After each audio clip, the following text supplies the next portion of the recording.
हे guys, so welcome back. तो first chapter हम लोग जो यहाँ पे ऑलरेडी हमने एक लेक्चर डिस्कस कर लिया था बेटा यहाँ पे। एंड जीआईजीएल में मैं जो फर्स्ट पार्ट यहाँ पे मैं करा रहा हूँ आप लोगों को, वो है बेटा इंटरप्रिटेशन ऑफ स्टैट्यूट। तो एक लेक्चर ऑलरेडी हम लोगों ने इसके रिगार्डिंग डिस्कस कर लिए। तो आज मैं यहाँ पे जो डिस्कस करने वाला हूँ प्रोविजन बेटा, apart from the introductory part, हम लोग नेक्स्ट जो आज टॉपिक डिस्कस करने वाले हैं, here we have internal and external aids of interpretation. तो हम लोग यहाँ पे आज इंटरनल और एक्सटर्नल एड्स ऑफ इंटरप्रिटेशन क्या होता है, तो उसके रिगार्डिंग सबसे पहले आज मैं यहाँ पे इंटरप्रिटेशन में इंटरनल एड्स ऑफ इंटरप्रिटेशन की मैं बात करूंगा। एंड देयर आफ्टर जब वो कंप्लीट हो जाएगा, then definitely will discuss the external aids of interpretation. तो I am just going to start the topic of, you can say, the internal aids of interpretation. But first of all I just want to tell you one thing, ये chapter आप जितने भी loss पढ़ेंगे बेटा उन सब के लिए काम आएगा। ये मैंने इंट्रोडक्शन में भी बताया था। तो जितने भी आप लॉस पढ़ते हैं उन सभी में आपको इंटरप्रिटेशन काम आता है बेटा। तो इसीलिए हम लोगों को एक एक पॉइंट, एक एक प्रोविजंस को बहुत अच्छे से टाइम देके पढ़ना है, सो दैट किसी भी नेचर का यहाँ पे कोई प्रॉब्लम, किसी भी नेचर का आपको कोई डाउट ना रहे बेटा। तो इसी बेसिस पे, इसी बात से हम लोग क्या करते हैं, टॉपिक पे आते हैं। I am going to start with the first segment and which is basically internal aids of interpretation. अब पहला पॉइंट ये है कि sir internal aids of interpretation होता क्या है। तो here we have a term, it's internal aids of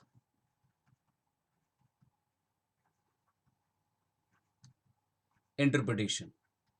अभी इंटरप्रिटेशन तो आप सबको पता है बेटा कि जब हम एक पर्टिकुलर एक्ट को समझने की कोशिश करते हैं, लॉ मेकर उस लॉ को क्यों बना रहे हैं, जब हम उसको समझने की कोशिश करेंगे बेटा, so that will be known as interpretation, to understand the meaning of law.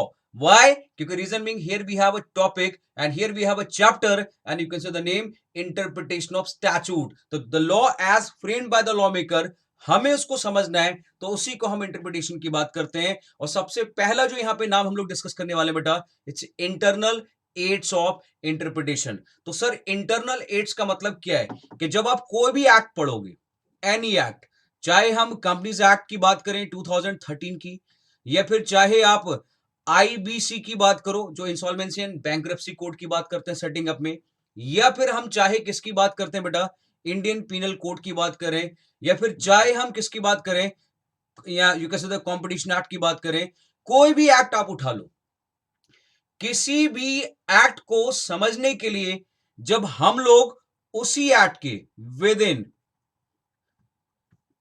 The act, जब हम उसी एक्ट के नंबर ऑफ प्रोविजंस को कंसिडर करते हैं बेटा,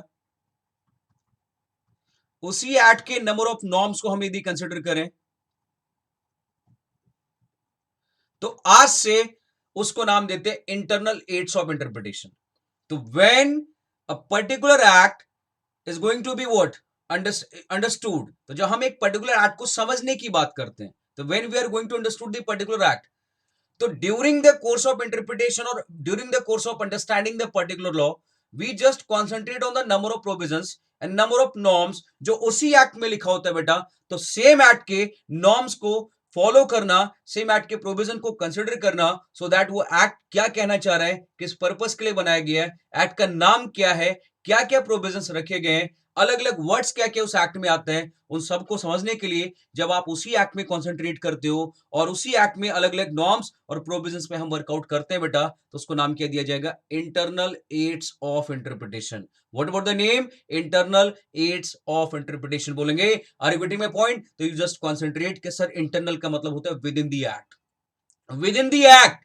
तो सेम एक्ट में समझने के लिए हम कंसंट्रेट कर रहे हैं, सेम एक्ट में क्या क्या नॉर्म्स है जिससे हम उस एक्ट को बेटर वे में समझ सके एंड उसको प्रॉपर वे में उसकी इंटरप्रिटेशन कर सके बेटा।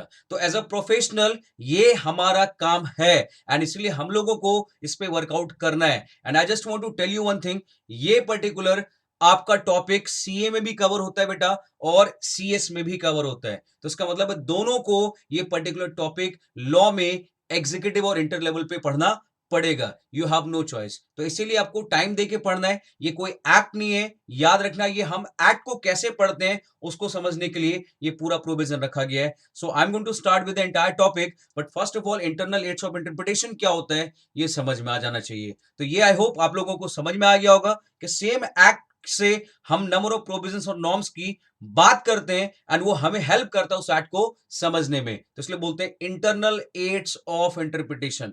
Now I am going to start with the topic and detail हम लोग वन बाय वन प्रोविजंस यहां पे डिस्कस करेंगे बेटा।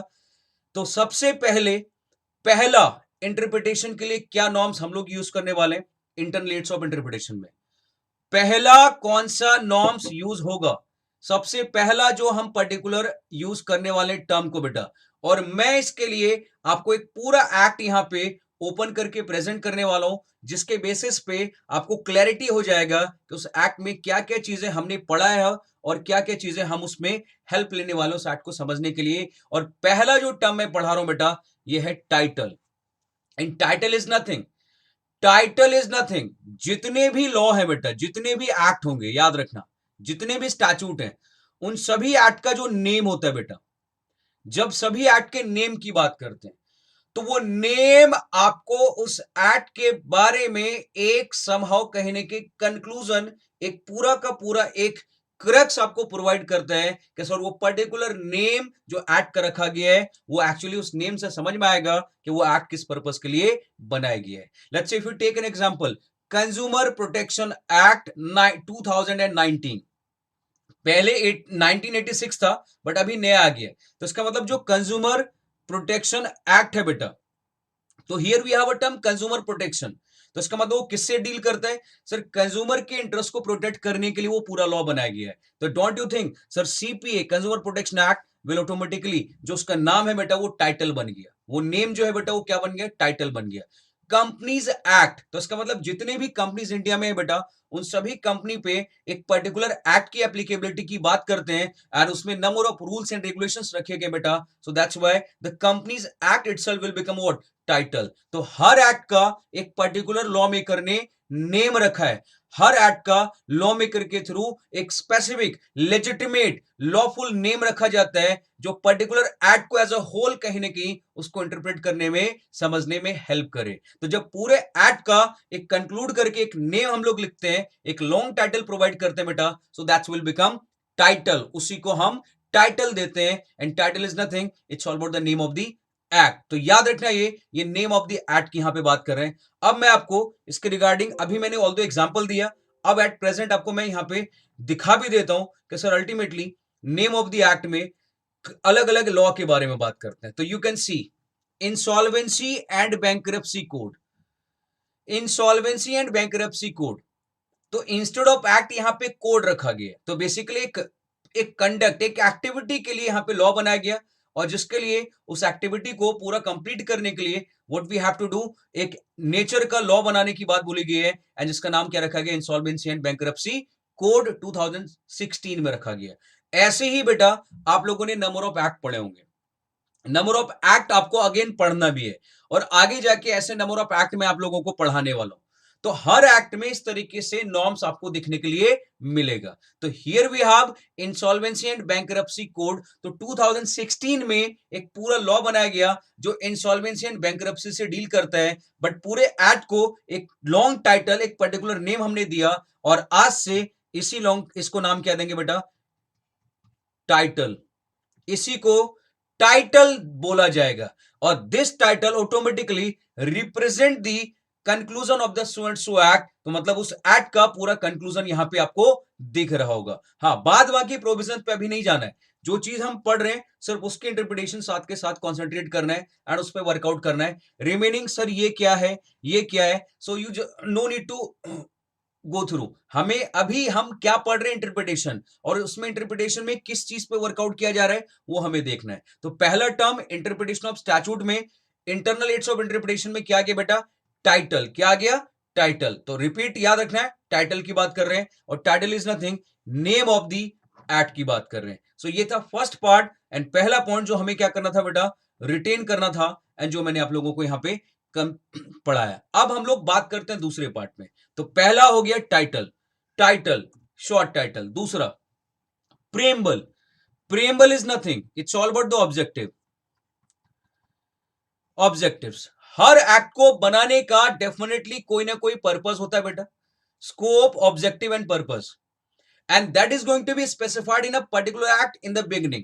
तो जैसे एक्ट में नंबर ऑफ सेक्शन स्टार्ट होंगे बेटा, तो नंबर ऑफ सेक्शन से पहले एक पूरा का पूरा एक सेगमेंट, एक पैराग्राफ होता है बेटा, एंड उस एक्ट को बनाने का पर्पस उस पैराग्राफ में आपको दिखेगा, और वो हमेशा एक्ट में बिगिनिंग में रखा जाता है. तो प्रेम्बल को ऑब्जेक्टिव, स्कोप, पर्पस और बिगिनिंग ऑफ द एक्ट भी बोल सकते हैं बेटा. तो preamble can also be use by the you consider the lawmaker and by the you consider the judiciary and by the number of professionals, number of time. तो preamble को again हम लोग क्या करेंगे बेटा, उसको यूज करते हैं, उसको कंसिडर करते हैं, सो दैट लॉ बनाने का जो पर्पस है वो हमें समझ में आ जाए. तो पर्पस एक्चुअली किस में लिखा जाएगा, प्रिएम्बल में, एंड उससे हम लोग पूरे लॉ का जो मेन ऑब्जेक्टिव लॉ मेकर की इंटेंशन है वो इंटेंशन समझ में आएगा. तो इंटेंशन वो समझ में आएगा, इंटेंशन वो समझ में आएगा, बट वो किससे आने वाला है, प्रिएम्बल से आने वाला है, क्योंकि प्रिएम्बल में लॉ मेकर की इंटेंशन क्या है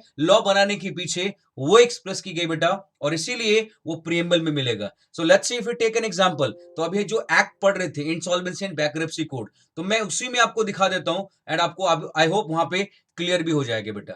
so you can C beginning में ही एक्ट का ऑब्जेक्टिव प्रिएम्बल लिखा हुआ है. क्या लिखा है बेटा, an act, here we have an act to consolidate and amend the law relating to reorganization and insolvency resolutions of corporate persons.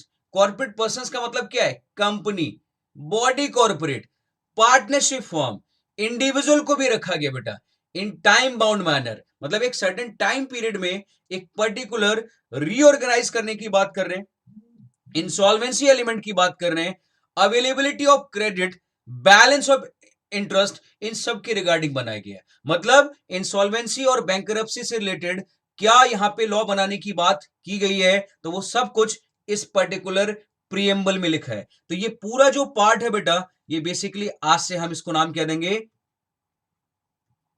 इसको नाम क्या दिया जाएगा, प्रिएम्बल माना जाएगा. ये प्रिएम्बल है. ऐसे ही आप कोई भी एक्ट आप उठाओगे, सब में इस तरीके से आपको प्रिएम्बल दिखेगा. अच्छा, इस एक्ट में रीऑर्गेनाइजेशन बोला गया, रिजोल्यूशन मतलब जो मैटर ऑफ इंसॉल्वेंसी उसको रिजॉल्व करने के लिए बोला गया, मैक्सिमम ज्यादा से ज्यादा वैल्यू जो एसेट्स का वो रियलाइज हो, और साथ ही साथ एज सुन एज पॉसिबल जितनी जल्दी हो जाए क्रेडिटर्स को पेमेंट की जाए बेटा, और किसको पहले पे करेंगे उसके प्रायोरिटीज की बात करते हैं. तो ये सब कुछ इस एक्ट में कंसाइज करके इस सब चीजों को मर्ज करके यहां पे रखा गया है. तो आज से ये बन गया टाइटल और ये बन गया प्रिएम्बल. तो ये बन गया टाइटल और ये बन गया प्रिएम्बल. लेकिन क्या बेटा हम किसी अदर एक्ट की बात कर रहे हैं, answer is no. I am not talking about the any other act, I'm talking about the particular act, and that's why here we have insolvency and bankruptcy code title, and that's why here we have a preamble which means objective. तो ये दोनों यहाँ पे beginning में रखा गया है. So I hope ये दोनों नॉर्म्स आपको समझ में आ गया. तो चलिए इसी बात पे next internal aids of interpretation पे आते हैं बेटा.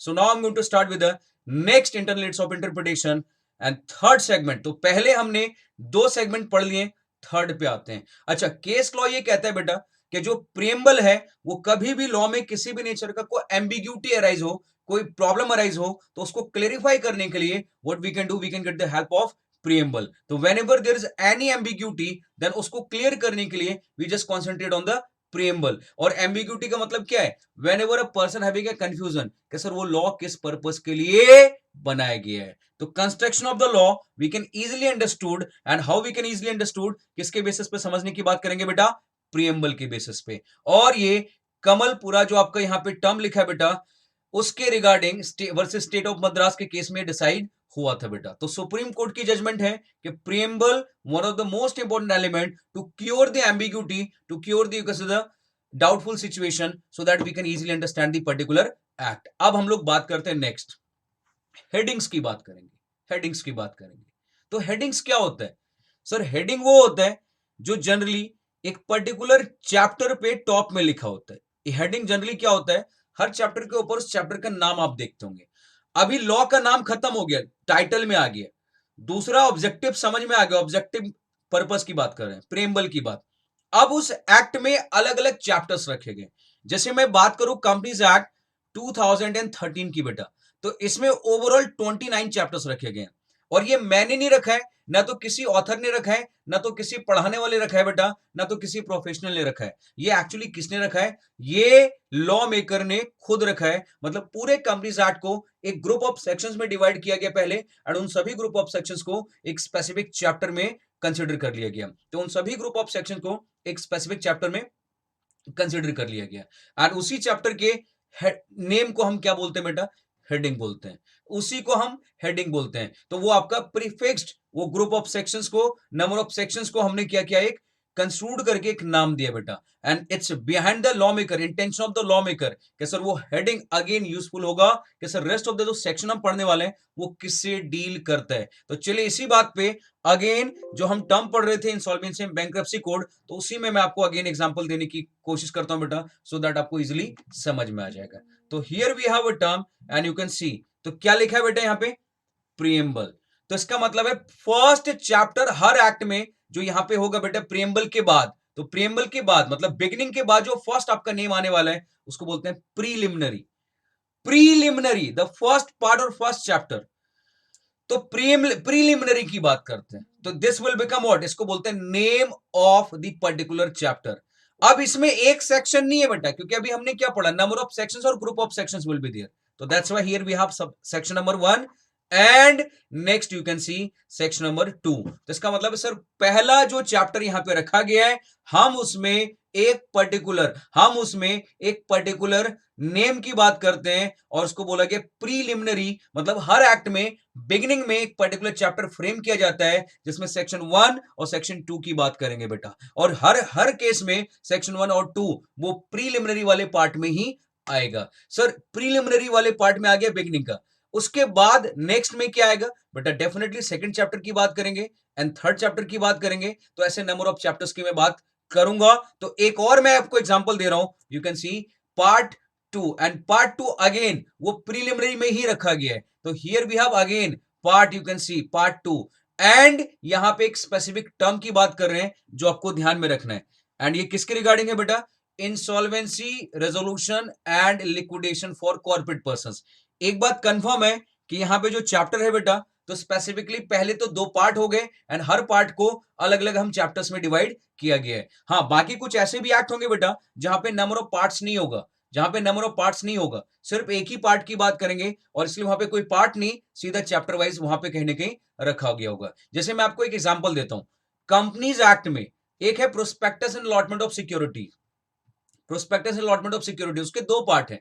एक prospectus and allotment of securities आ जाता है, और दूसरा पार्ट है जो बेटा वो प्राइवेट प्लेसमेंट का आ जाता है। तो ऐसे क्या होगा? चैप्टर को भी 2 पार्ट में डिवाइड किया जा सकता है, या फिर इवन पूरे टॉपिक को हम 2 पार्ट में डिवाइड कर सकते हैं, and each and every part consist of the number of chapters over there.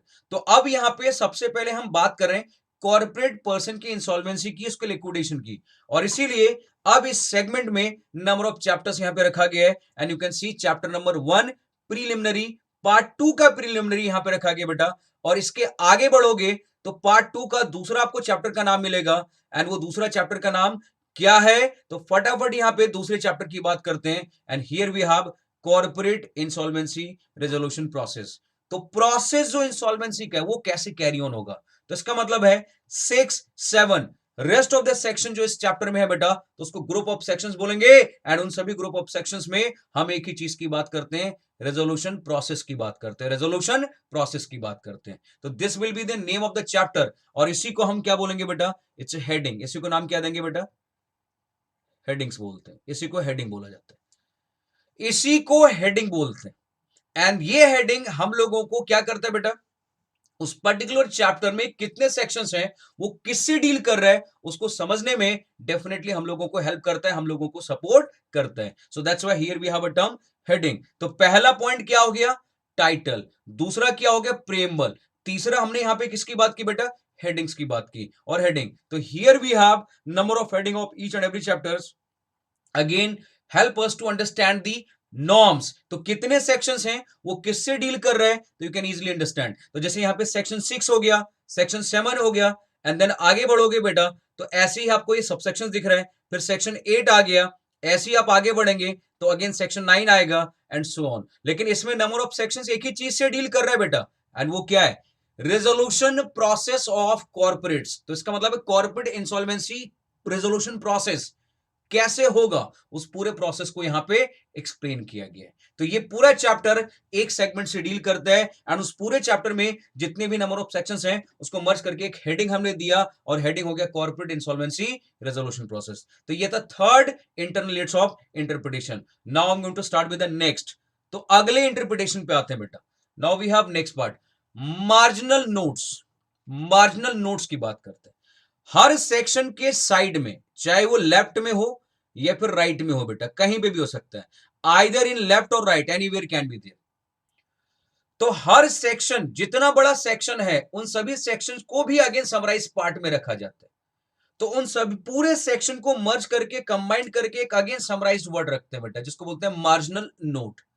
तो हर सेक्शन में बिगिनिंग में इस तरीके से लेफ्ट और राइट में बेटा जो मार्जिन छोड़ा जाता है, जैसे मैंने यहां पे मार्जिन छोड़ा है, जैसे यहां पे मार्जिन दिख रहा होगा, तो ऐसे ही मार्जिन होता है बेटा किसमें? लॉ लॉ बनाया जाता है जब, तो लॉ मेकर दोनों साइड इस तरीके से मार्जिन छोड़ते हैं, और उस मार्जिन में हर सेक्शन को भी अगेन कंक्लूड करके नाम रखा जाता है। जैसे हमने नंबर ऑफ सेक्शंस को मर्ज करके एक हेडिंग दिया पूरे चैप्टर को, तो वैसे ही अब हम लोग नंबर ऑफ सेक्शंस को सेपरेटली हम एक पर्टिकुलर नेम देने वाले हैं, and which is going to be printed in the form of marginal note, either left side और right side of the section, और जो सेक्शन को ओवरऑल कंक्लूड करके समझने में अगेन हेल्प करता है बेटा। और ये जब आप डिटेल में अलग अलग चैप्टर पढ़ाऊंगा तो अलग अलग एक्ट में इस तरीके के नॉर्म्स आ जाएंगे बेटा। लेकिन अभी जो चैप्टर पढ़ रहे हैं, तो जब चैप्टर का मैं एग्जांपल दे रहा हूं, तो जरा उसी चैप्टर में देख लेते हैं कि मार्जिनल नोट क्या यहां पे है।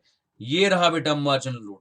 तो इसका मतलब हम यहां पे सेक्शन 6 की बात कर रहे हैं, सेक्शन 6 की बात कर रहे हैं, यहां पे हम सेक्शन नंबर 7 की बात कर रहे हैं। लेकिन सेक्शन 6 और 7 जो भी उसमें मैटर रखा गया, देखो सेक्शन 6 तो बहुत छोटा सा हो गया, लेकिन सेक्शन 7 में आप देख सकते हैं सबसेक्शन 1, सबसेक्शन 2, सबसेक्शन 3, सबसेक्शन 4, इस तरीके से अलग अलग उसको सब पार्ट में डिवाइड किया गया नंबर ऑफ सबसेक्शन में। तो अब अल्टीमेटली क्या करना है कि सर उन सबको मर्ज करके अगेन हमें एक कंक्लूजन निकालना है, एक आप लोगों को क्या करना है, एक क्रक्स निकालना है, एंड उसी क्रक्स को नाम क्या देते हैं बेटा?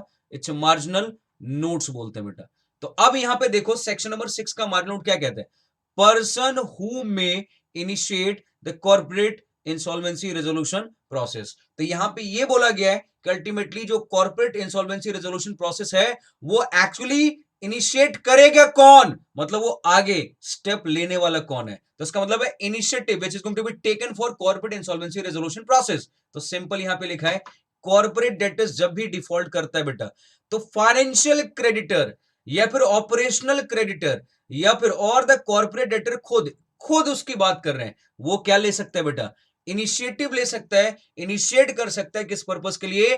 कॉर्पोरेट इंसॉल्वेंसी रेजोल्यूशन प्रोसेस को कैरी ऑन करने के लिए। तो corporate insolvency resolution process carry on करने के लिए एक लेफ्ट और राइट साइड में आपको मार्जिनल नोट दिखेगा, एंड वही मार्जिनल नोट क्या कहता है बेटा? हम लोगों को उस पूरे सेक्शन को एक कंसाइज वे में, एक क्लियर टर्म में समझने में क्या हो जाता है बेटा?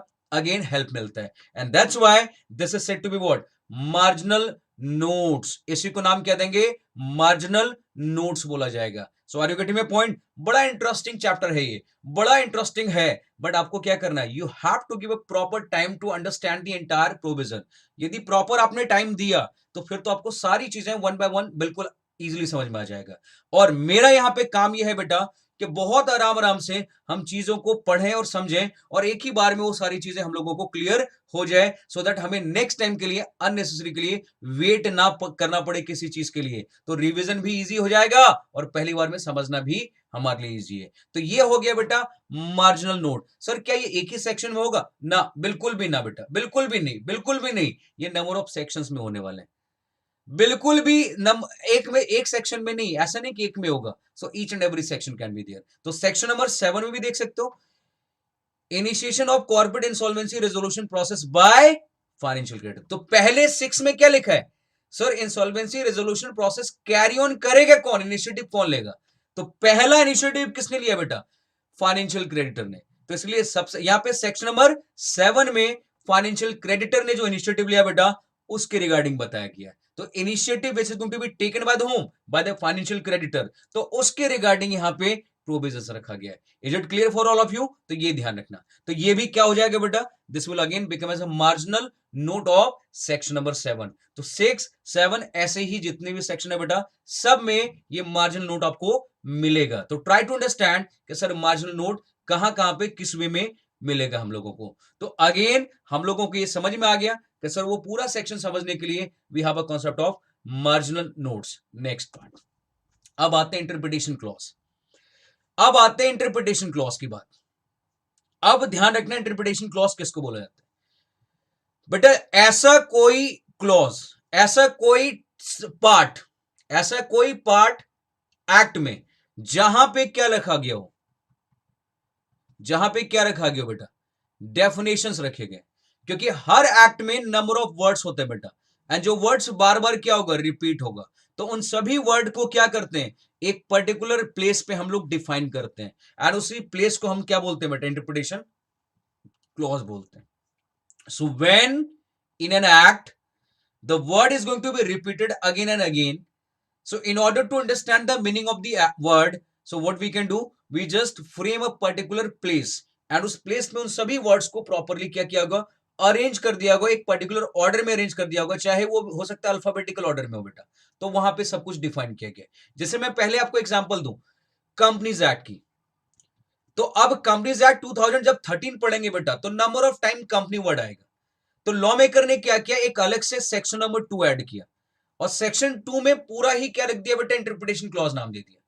और वो इंटरप्रिटेशन क्लॉज नाम क्यों दिया, क्योंकि सर पूरे कंपनीज एक्ट में जब भी नंबर ऑफ टाइम अलग अलग डिफरेंट डिफरेंट वर्ड आएंगे बेटा, तो उन सबको हम एक ही जगह पढ़ेंगे, एंड वो आ गया सेक्शन नंबर 2, एंड इसलिए उसको नाम देंगे आज से इंटरप्रिटेशन क्लॉज। जैसे सेक्शन 2 क्लॉज नंबर 20 में बेटा कंपनी की डेफिनेशन है। तो मतलब पूरे कंपनीज एक्ट में जहां जहां पे भी वर्ड हमें कंपनी समझना है, जहां जहां पे वर्ड हमें कंपनी के बारे में पढ़ना है, सुनना है, समझना है, तो सेक्शन 2 क्लॉज नंबर 20 को हम लोग रेफर करेंगे। सेक्शन 2 एंड देन क्या मैंने बोला, क्लॉज, तो इसीलिए सेक्शन 2 में वो किसकी बात कर रहे हैं, इंटरप्रिटेशन क्लॉज की बात कर रहे हैं। तो सेक्शन 2 एक ही होगा, लेकिन उसमें नंबर ऑफ क्लॉजेस होने वाले हैं, एंड हर क्लॉज एक एक पर्टिकुलर वर्ड्स की एक्सप्लेनेशन की बात करते हैं, एक एक वर्ड की इंटरप्रिटेशन की बात करते हैं, एंड इसीलिए हम उसको नाम क्या देते हैं, इंटरप्रिटेशन क्लॉज करते हैं। चलिए इसी बात पे हम जो एक्ट पढ़ रहे थे वापस से उस पे आते हैं बेटा, एंड वापस से देखते हैं सर यहां पे भी इस एक्ट में भी कुछ ऐसा इंटरप्रिटेशन क्लॉज रखा गया है। एब्सोल्युटली बिल्कुल 100% रखा है। जैसे अभी टर्म हमने क्या पढ़ा था बेटे, फाइनेंशियल क्रेडिटर, फाइनेंशियल क्रेडिटर।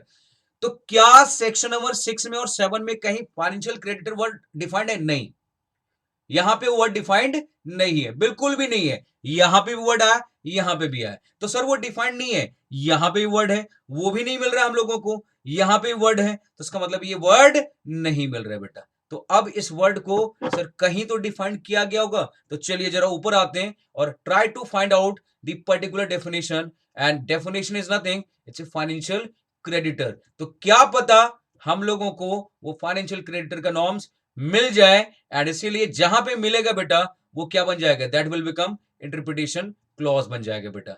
तो चलिए इसी बात पे फाइनेंशियल क्रेडिटर की हम लोग डेफिनेशन ढूंढ लेते हैं, एंड सो दैट कि आप लोगों को वो पता चल जाए कि हाँ सर ये डेफिनेशन हमने कहीं ना कहीं ढूंढ ही लिया, एंड ये रहा बेटा,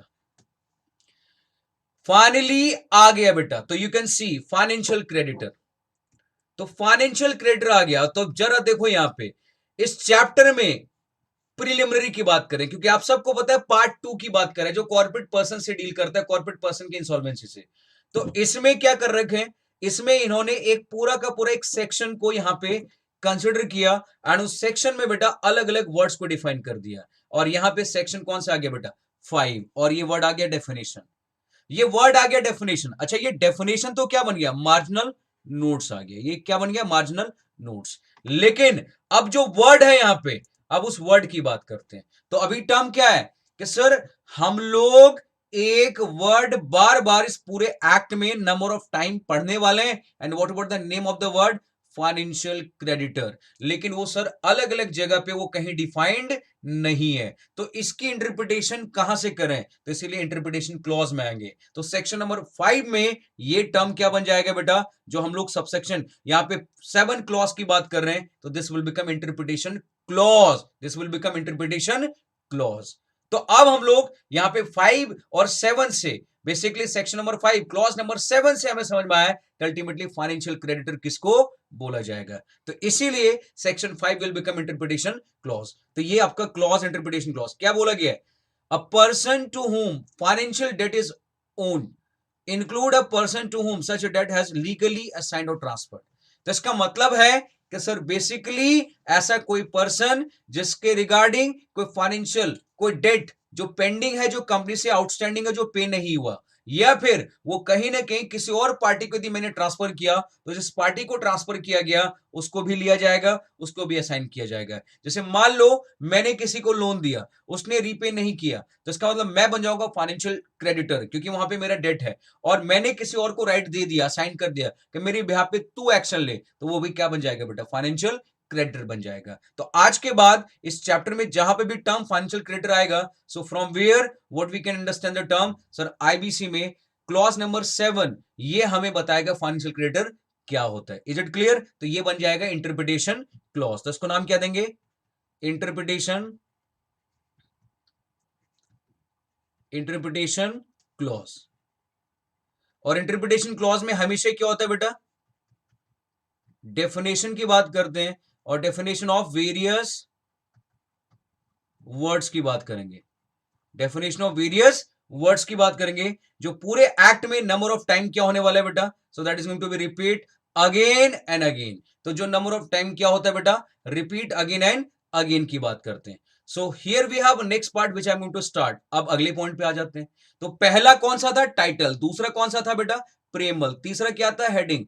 चौथा क्या था? Marginal note. उसके बाद हमने किसकी बात की यहां पे? Interpretation clause. तो यू कैन सी वापस से अगेन हाईलाइट करके दिखा देता हूं। Number 1 title, number 2 preamble, number 3 headings, number 4 marginal note and then interpretation clause. ये 5 हो गए बेटा पॉइंट्स जो हम सेम एक्ट की बात कर रहे हैं। तो सेम एक्ट में इंटरप्रिटेशन के एलिमेंट की प्रोविजंस की हमने बात की, तो it's within the same act. Sir और भी है? बिल्कुल है बेटा, proviso. And proviso is nothing, हर सेक्शन में number of time various section में आपको वर्ड आएगा provided that, provided further that, provided also that, ऐसे बहुत सारे वर्ड आएंगे बेटा। तो ये बन जाते हैं, इसको बोलते हैं फर्स्ट प्रोविजो, इसको बोलते हैं बेटा सेकंड प्रोविजो, और ये इसको नाम दिया जाता है आपका थर्ड प्रोविजो। बट ये सारे के सारे प्रोविजो बेटा किसी न किसी सेक्शन का ही क्या होता है? पार्ट होता है। किसी न किसी सेक्शन का, किसी न किसी सब आपके सेक्शन का ही पार्ट होता है। लेकिन इस प्रोविजो में जनरली क्या होता है? इस प्रोविजो में या तो आपको कंडीशन मिलेगा कि जो सेक्शन में बोला गया है उसको यदि फॉलो करते हैं तो उसके लिए कुछ कंडीशन फॉलो करना है, या फिर एग्जाम्पशन लिखा होगा, या फिर इसमें एक्सेप्शंस लिखे होंगे बेटा, या फिर उसमें क्या लिखा होगा? एक्सेप्शंस लिखे होंगे। तो आइदर कंडीशन, एग्जाम्पशन और एक्सेप्शन। और ये किस में लिखा जाता है? प्रोविजो में। तो एक पर्टिकुलर सेक्शन को पूरा कंप्लीटली यदि समझना है तो सर उस सेक्शन के क्या क्या कंडीशंस हैं, उस सेक्शन से रिलेटेड क्या क्या एग्जाम्पशंस हैं, उस सेक्शन से रिलेटेड क्या क्या आपके एक्सेप्शंस दिए गए, तो हमें वो भी कंसिडर करना पड़ेगा। तो चलिए इसी बात पे वो अब प्रोविजो वाले भी एलिमेंट को भी हम देख लेते हैं, सो दैट अगेन वो आपको क्या हो जाएगा बेटा? Properly you will get the understanding element. तो प्रॉपरली आपको क्या होगा बेटा? डेफिनेटली 100% वो समझ में आ जाएगा। तो अब हम लोग नेक्स्ट सेगमेंट प्रोविजो पे आ जाते हैं। प्रोविजो पे आते हैं, सर वो प्रोविजो है क्या? तो अब इसी बात पे ये रहा बेटा proviso, you can C provided that, ये रहा प्रोविजो। ऐसे ही नेक्स्ट सेक्शन की मैं बात करूं तो आप जितने भी सेक्शंस आगे देखते जाएंगे बेटा, तो समहाउ कहीं ना कहीं नंबर ऑफ सेक्शंस में इस तरीके से प्रोविजो वर्ड आपको कहीं ना कहीं मिलता जाएगा। हाँ, जरूरी नहीं है कि हर सेक्शन में हो, बट डिफरेंट डिफरेंट सेक्शन में जब भी जहां पे भी इसकी रिक्वायरमेंट होगी बेटा, you will definitely see the term and which known as what? Provided that, provided further that, इस तरीके से वो टर्म दिखेगा। अब देखो यहां पे क्या है, ये खासकर बेसिकली किसी न किसी एक्सेप्शन की बात करेगा, ये किसी न किसी एग्जम्पशन की बात करेगा, और ये फिर किसी न किसी हम लोग बात करें कंडीशंस की बात करेगा। बट वो एग्जम्पशन, एक्सेप्शन, कंडीशन किसके रिगार्डिंग?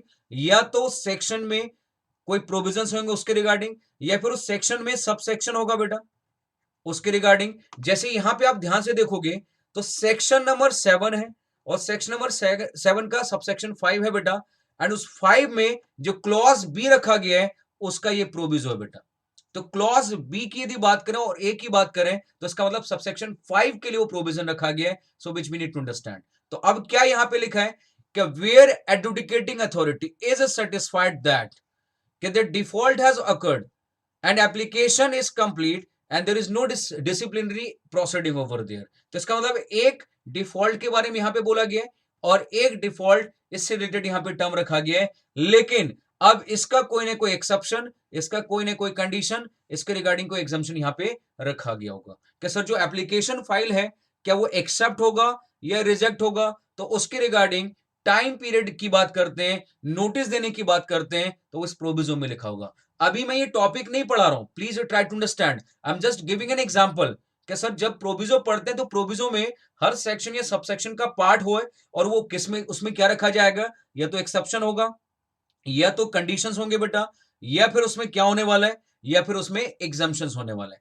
तो तीन में से कोई ना कोई स्पेसिफिक एक टर्म हो सकता है। नेक्स्ट क्वेश्चन ये आएगा कि सर क्या तीनों ही प्रोविजो एक साथ हर जगह आएगा? Answer is no.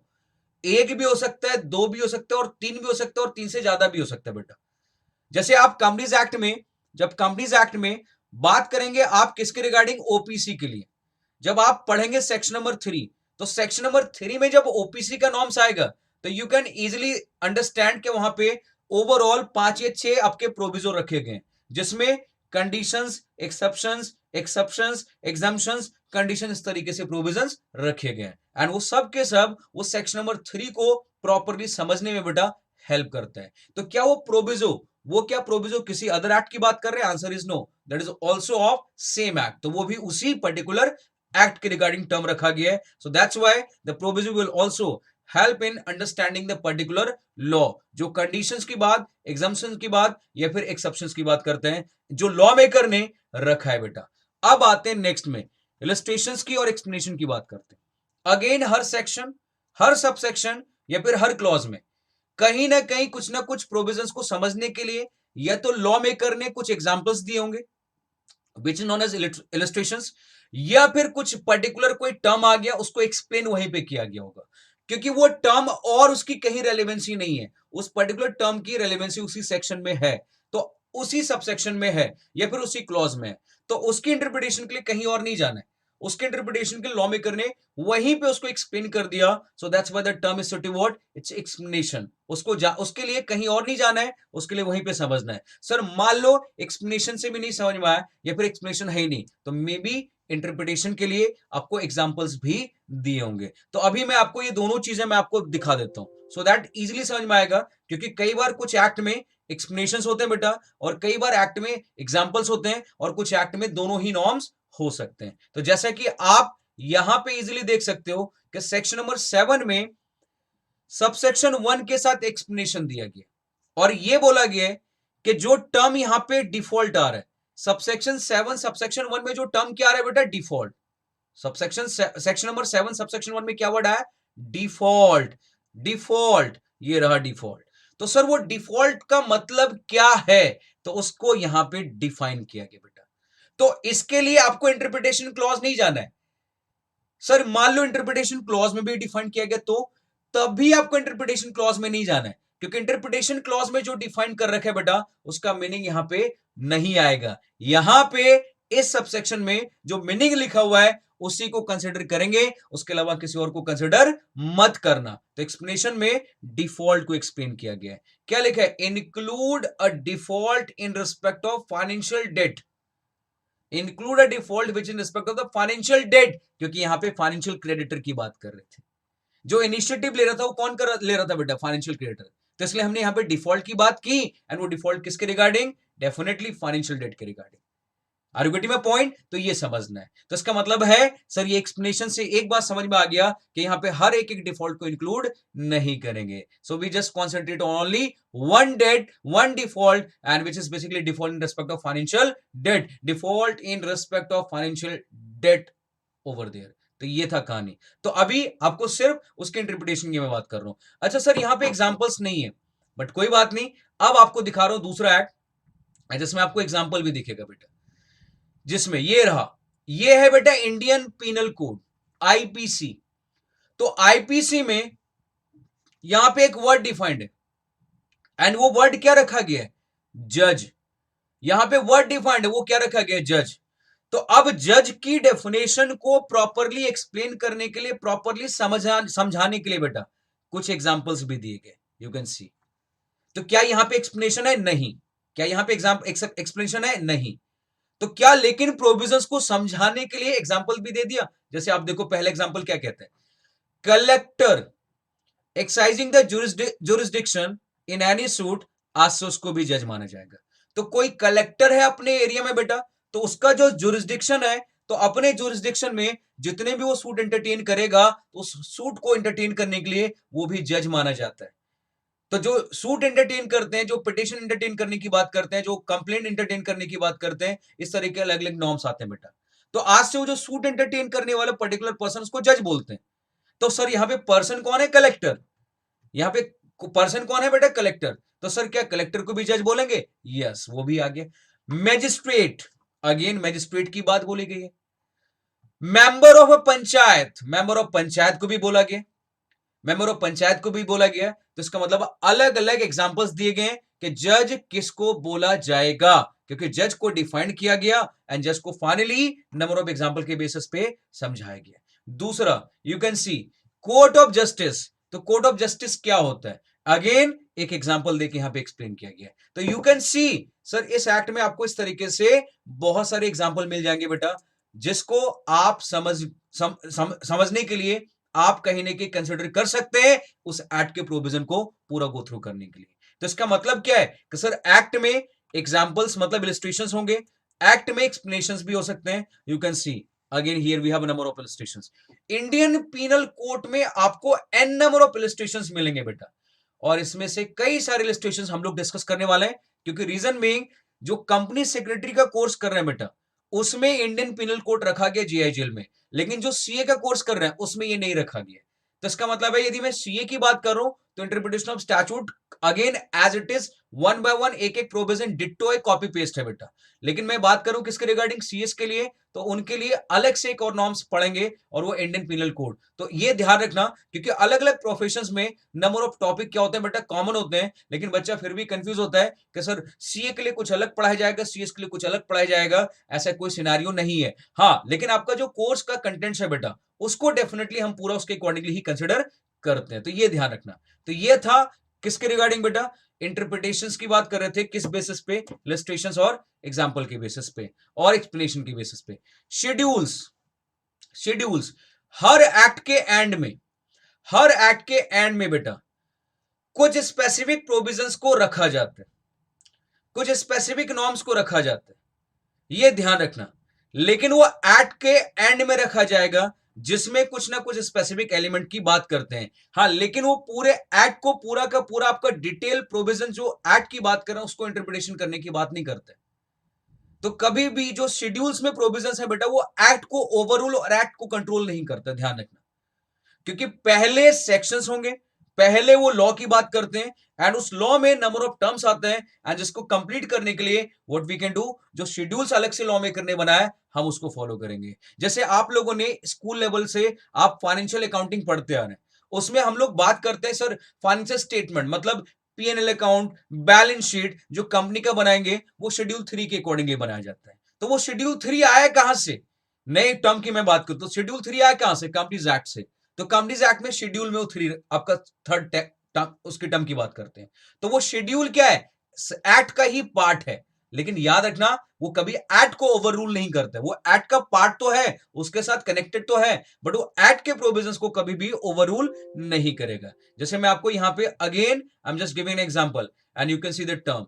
तो जो अभी हम लोग एक्ट पढ़ रहे थे, अब जरा उसमें दिखाता हूं, सबसे एंड में आ जाते हैं बेटा, and you can see the number of schedules, you can see the number of schedules, so which I am going to present. ये रहा बेटा सेकेंड शेड्यूल्स, ये रहा, यू कैन सी।